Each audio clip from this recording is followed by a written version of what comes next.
Hello students, good morning.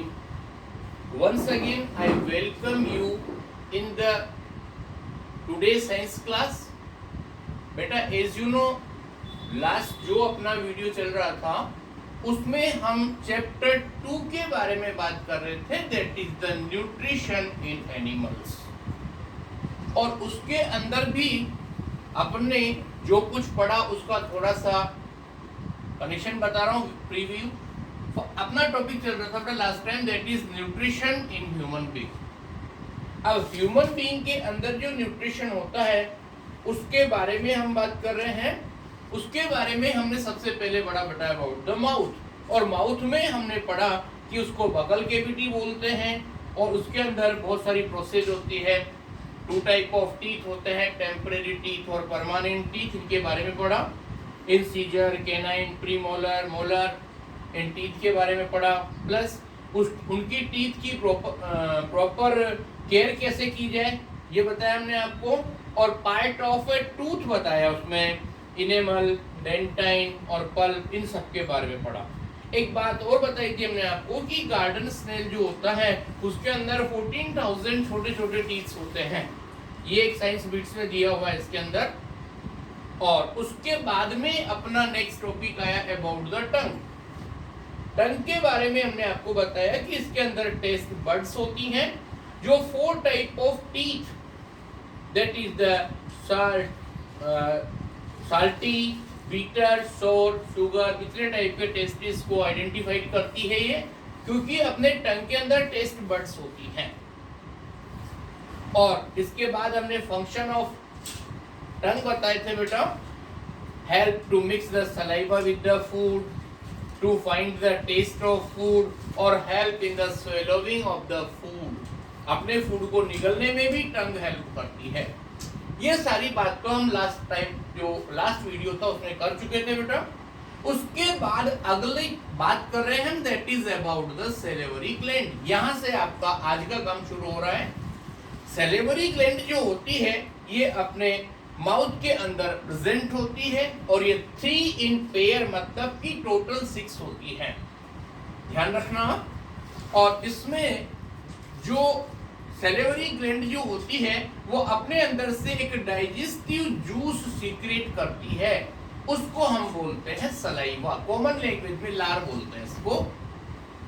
और saliva क्या करता है, जो भी हम फूड लेते हैं, सॉलिड, लिक्विड और जो भी है, वो सब प्रॉपर्ली लिक्विफाइड हो जाए, एक ल्यूब्रिकेशन टाइप, मतलब गले में कहीं चिपके नहीं, माउथ में कुछ, तो उसको प्रॉपर्ली मॉइस्चर बनाने का और लुब्रिकेंट की तरह काम करती है. That is the saliva.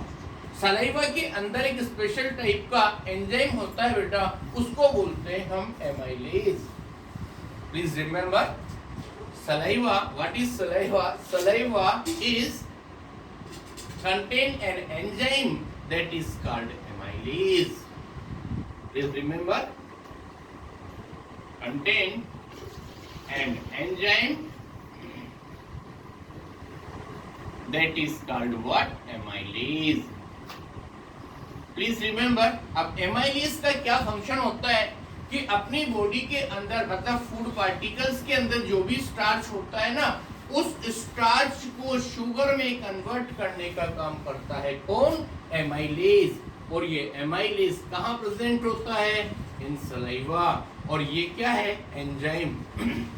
इतनी सारी बात आपको समझ में आ गई. उसके बाद नेक्स्ट टॉपिक की बात कर रहे हैं बेटा, दैट इज द इसोफेगस और फूड पाइप.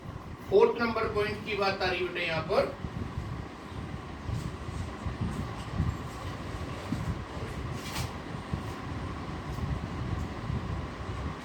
इसोफेगस बेटा, ये इसी को दूसरा नाम हम फूड पाइप भी बोलते हैं. इसोफेगस और फूड पाइप, मतलब कहने का क्या होता है कि इसके जस्ट बाद में अपना नेक्स्ट पार्ट आता है, दैट इज द स्टोमक. यानी कि जो आपके पास टंग है, माउथ और स्टोमक, मतलब इनको आपस में कनेक्ट करने का जो काम करता है वो इसोफेगस या फूड पाइप कहलाता है. तो प्लीज रिमेंबर ये क्या होता है, hollow tube like structure, that is it is hollow, okay, hollow tube. और ये दो चीजों को कनेक्ट करने का काम करती है, that mouth to the stomach. Please remember it connect mouth to the stomach. तो यहां पर स्टोमक से माउथ को कनेक्ट करने का जो काम करता है ना, वो करता है आपका इसोफेगस या फूड पाइप। बेटा यहाँ पर ओ साइलेंट है, इसलिए इसको इसोफेगस कहा जाता है। Please remember food is pushed downward by the contraction and relaxation of the walls. अब ध्यान से सुनना बेटा, यहाँ पर सपोज ये आपका माउथ वाला स्ट्रक्चर है और ये नीचे की तरफ स्टोमक है आपके पास, तो इससे इसके बीच में जो ट्यूब लाइक स्ट्रक्चर जो होगी वो कहलाएगी आपका फूड पाइप। हमारी बात को सुनना, ये कुछ बात बता रहे हैं हम। तो यहां पर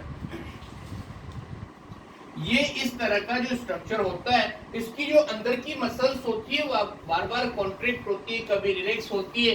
इसकी वजह से जो भी अपन फूड स्वैलोइंग करते हैं, निगलते हैं, वो धीरे धीरे फूड पाइप या इसोफेगस से होता हुआ स्टोमक में एंटर कर जाता है। Then this wall relax and next part to the esophagus contract. This create a movement called wave-like movement called peristalsis. अब इसमें क्या होता है कि जैसे एक वाले पोर्शन में कॉन्ट्रैक्शन हो गया, फिर दूसरा रिलैक्सेशन हो जाएगा, फिर कॉन्ट्रैक्शन, ऐसे करके वो फूड यहाँ से खिसकता मतलब माउथ से होता हुआ कहाँ पहुंच जाएगा, स्टोमक के अंदर। प्लीज रिमेंबर इस इसोफेगस या फूड पाइप के अंदर कोई भी डाइजेशन प्रोसेस नहीं होता है, ओनली एक मूवमेंट होता है। उसमें ये जो फूड पाइप की जो मसल्स होती हैं वो बार बार थोड़ी देर में फैलेंगी, फिर कॉन्ट्रैक्ट होंगी, फिर रिलैक्स होंगी, फिर कॉन्ट्रैक्ट। उसकी वजह से ये फूड जो होता है वो माउथ से निकल करके और स्टमक तक पहुंचता है, और इस मूवमेंट का नेम होता है पेरिस्टोलाइटिक मूवमेंट। प्लीज रिमेंबर इतनी सारी बात ध्यान में रखने के बाद अपना एक नेक्स्ट टॉपिक आ रहा है, दैट इज द स्टोमक। ध्यान से देखिए बेटा, स्टोमक में क्या होता है। Actually it is a J shaped structure, जो अपने इंग्लिश अल्फाबेट वर्ड जे होता है, J shaped structure, J shaped bag like structure, मतलब बेग की तरह स्ट्रक्चर होता है जो जे की शेप में बना होता है। Please remember like structure. इतनी सारी बात समझ में आ जाएगी। और इसोफेगस एट वन एंड और open into the small intestine. अब देखना पूरी एक लॉन्ग कैनल बनी हुई है। सबसे पहले माउथ के अंदर आपको टंग मिलेगी, सैलिवरी ग्लैंड मिलेगी, टीथ मिलेंगे, और उसके बाद ये पूरा माउथ के अंदर होता है। उसके बाद माउथ से स्टोमक तक जोड़ने का काम जो करेगी वो इसोफेगस और फूड पाइप होता है। ओके, लेकिन अब स्टोमक का एक पोर्शन तो फूड पाइप से कनेक्ट हो जाता है। मतलब सपोज करिए कि ये आपका जे लेटर जो होता है उसकी तरह का स्ट्रक्चर होता है ये, और उसमें एक पोर्शन तो स्मॉल इंटेस्टाइन से जुड़ा होता है और एक पोर्शन इधर से जुड़ा होता है। मतलब तो फूड पाइप वाला पोर्शन हो गया, और ये आपका स्टोमक हो गया, और ये स्टोमक का जो आगे कनेक्शन होता है वो होता है बेटा स्मॉल इंटेस्टाइन। तो प्लीज रिमेंबर ये हम बात कर रहे हैं आपके पास फूड पाइप या इसोफेगस। प्लीज रिमेंबर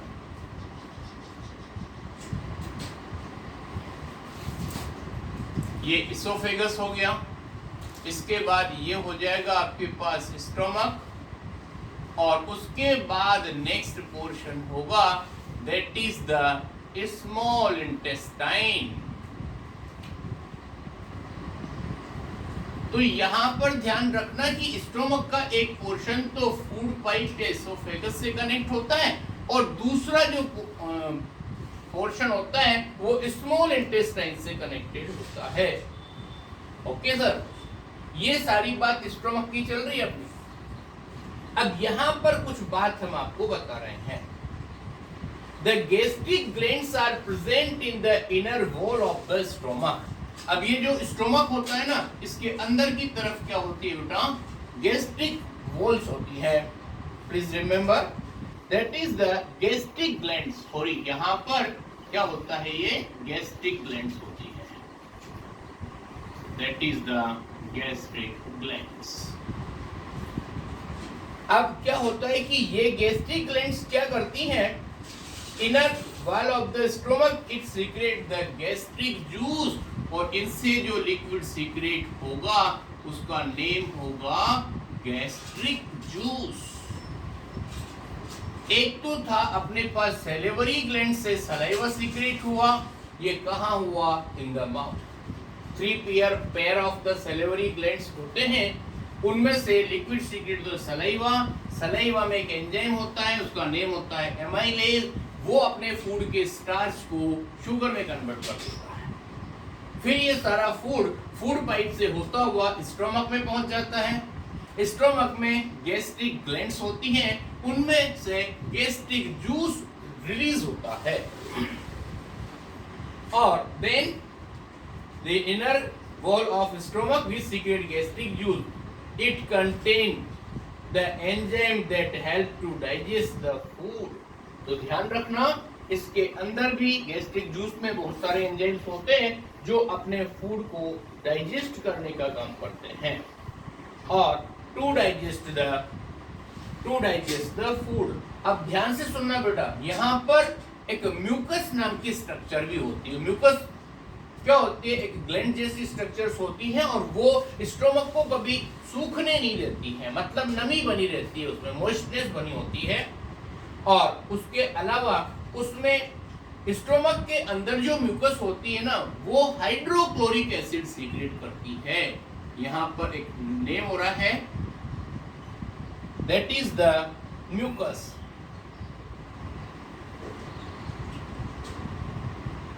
ये म्यूकस होती है और ये अपने अंदर से हाइड्रोक्लोरिक एसिड सीक्रेट करती है।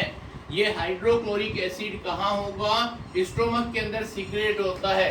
उससे 2 एडवांटेज मिलते हैं बेटा। एक तो यहाँ गलती से भी अगर कोई बैक्टीरिया जर्म्स वगैरह आ जाता है तो वो एसिडिक एनवायरनमेंट में खत्म हो जाएगा। दूसरा, यहाँ पर गैस्ट्रिक जूस और गैस्ट्रिक ग्लैंड, तो यहाँ पर इसके लिए, इसको अपना काम करने के लिए एसिडिक मीडियम मिल जाता है और फूड जो है वो डाइजेस्ट होना शुरू हो जाता है। Okay, and hydrochloric acid kill the bacteria present in the food. Mucus protect the lining of stomach from hydrochloric acid. एक बात और बता दे बेटा, ये हाइड्रोक्लोरिक एसिड का सीक्रेशन होता है ना, इसकी वजह से, सॉरी, म्यूकस जो होता है ना, वो हाइड्रोक्लोरिक एसिड से अपने बॉडी पार्ट्स को रिएक्ट नहीं होने देता है, मतलब एसिड प्रूफ होती है। म्यूकस की वजह से ये जो वॉल ऑफ स्टोमक होती है ना, ये एसिड प्रूफ होती है। यूं देखो, आप एसिड को कहीं भी डालेंगे तो अपनी स्किन को बर्न कर देता है ना, लेकिन स्टोमक में ऐसा नहीं होगा क्योंकि वहां पर म्यूकस की लेयर होती है। तो ये इतनी सारी बात हमने आपको बता दी स्टोमक के बारे में। This is enough for today, और tomorrow next timing we will meet in this video. Thank you very much.